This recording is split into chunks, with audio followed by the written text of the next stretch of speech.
All right, so let's talk a little bit about showing and not telling. This is something that writers do all the time, and it's something that as you go deeper into writing, you'll hear a lot about. So we have a handout, Show Not Tell, which you probably have. It also has a handout with my notes. So if you want to have that out and follow along as I go through this, that would probably be a great idea. So I'm just going to read to you kind of the telling portion at the top of this document. So it says, all the kids knew that Lucinda was the meanest kid in third grade. She was prissy and cute. She wore bows in her hair and her shiny black shoes, and she thought that meant she could get away with anything. She never exactly scared me, but for some reason she would always go out of her way to torment me. I wasn't one of the cool kids, and the few kids I knew were just guys I played chess with during recess. They weren't really friends, plus I was clumsy, so I was a good target. I was so miserable and lonely I could hardly face going to class each day. That little girl made my life a living hell.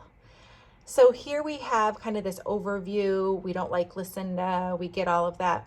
But he doesn't really tell us a story. He's just telling us in general about it. So let's notice the showing paragraph, the next one.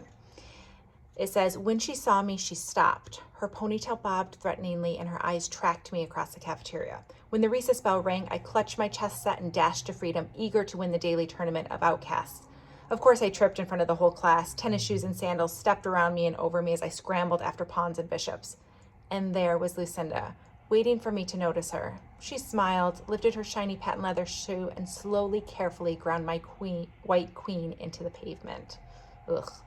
So now we all hate Lucinda. But what you notice between the first and the second is that the first is very general, while the second is a very specific moment that kind of leads us to believe that.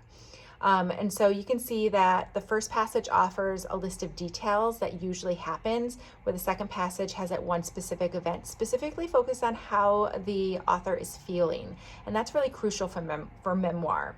So I want you to think about that, and then there's some exercises at the bottom to complete. So stop the video. You're going to take some time to kind of write how you were angry once, and remember, think of a really specific moment, how you dislike doing a particular chore. And then if you'd like to see what I wrote, you can go ahead and click on the annotation document and you can see what I wrote. So showing is going to be really important, and we're going to learn how to do this with our writing more and more.